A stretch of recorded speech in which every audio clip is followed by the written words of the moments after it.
শীতকাল মানেই নানান রকমের সবজি, নানান রকমের ফুল আর নানান রকমের খাওয়া দাওয়া। তার সঙ্গে খেজুরের গুড় তো আছেই। আর এই খেজুরের গুড়ের কথা হলেই মনে পড়ে খেজুরের গুড় দিয়ে নানান রকম পিঠে বানানোর কথা। আজকে আমি আপনাদের সাথে শেয়ার করব খেজুরের গুড় দিয়ে কীভাবে পাটিসাপটা পিঠে বানাতে হয়।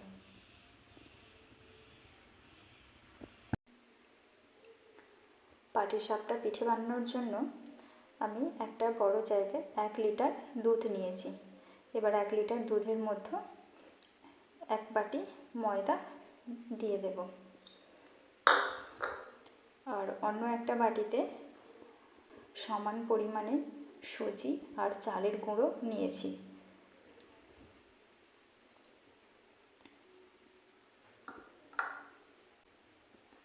আর পরিমাণ মতো গুড় দিয়ে দিলাম মিষ্টির জন্য। মিষ্টির জন্য আপনারা গুড়ের পরিবর্তে চিনিও ব্যবহার করতে পারেন, তবে চিনি ব্যবহার করলে সেটা প্রথমে মিক্সারে একটু গুঁড়িয়ে নেবেন। এবার সম্পূর্ণ ব্যাটারটাকে ভালো করে মিক্স করে নেব।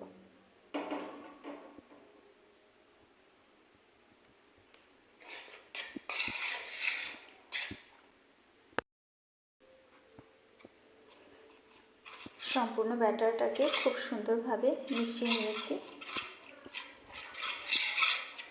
এবার এর মধ্যে আমি পরিমাণ মতো লবণ দিয়ে দেব।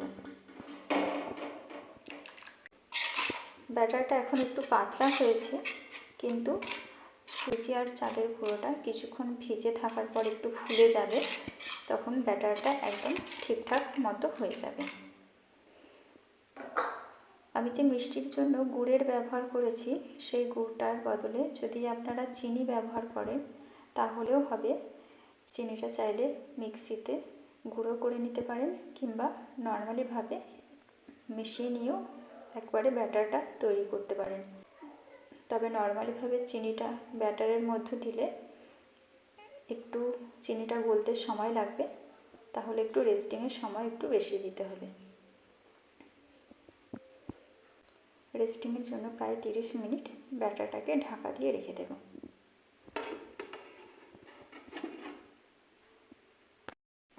প্রায় 30 মিনিট হয়ে গেছে। এবার আমি ব্যাটারের ঢাকনাটা খুলে দেখব ব্যাটারটা ঠিকঠাকভাবে রেডি হয়েছে কিনা।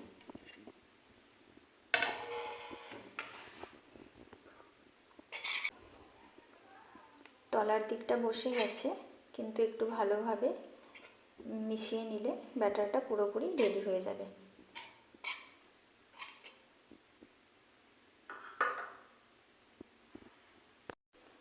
এইবার ফ্রাইং প্যান বসিয়ে গ্যাস অন করে দিয়েছি। প্যানটা একটু গরম হয়ে গেলে ওর মধ্যে ঘি দিয়ে দেব। সম্পূর্ণ পাটিসাপটা পিঠেটা আমি ঘি দিয়ে ভাজবো। আপনারা চাইলে সাদা তেল দিয়েও ভাজতে পারেন।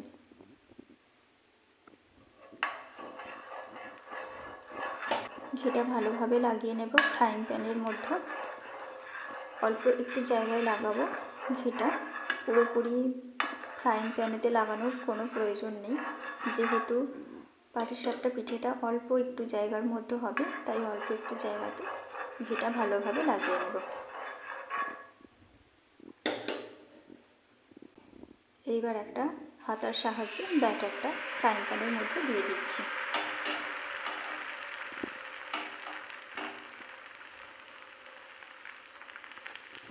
এর মধ্যে পুর হিসাবে ব্যবহার করছি মাখা সন্দেশ।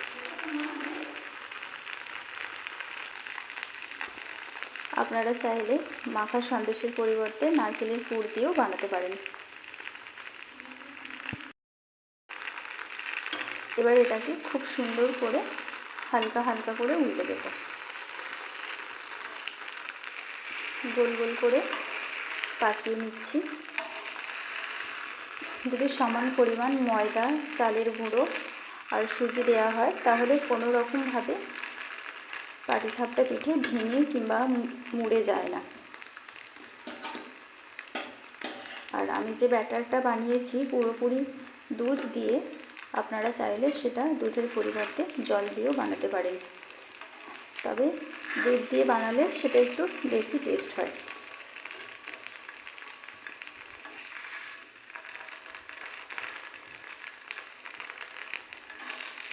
এবার এটাকে আস্তে আস্তে আমি ফ্রাইং প্যান থেকে নামিয়ে নেব।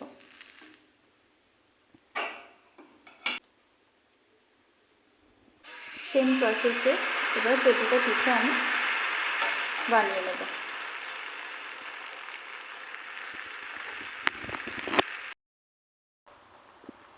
খেজুরের গুড়ের পাটিসাপটা একেবারে রেডি। দেখতে যতটা সুন্দর হয়েছে, আশা করছি খেতেও ঠিক ততটা সুন্দর হবে। একদম নরম হয়েছে। আপনারাও বাড়িতে এইভাবে খেজুরের গুড় দিয়ে পাটিসাপটা বানানোর চেষ্টা করতে পারেন।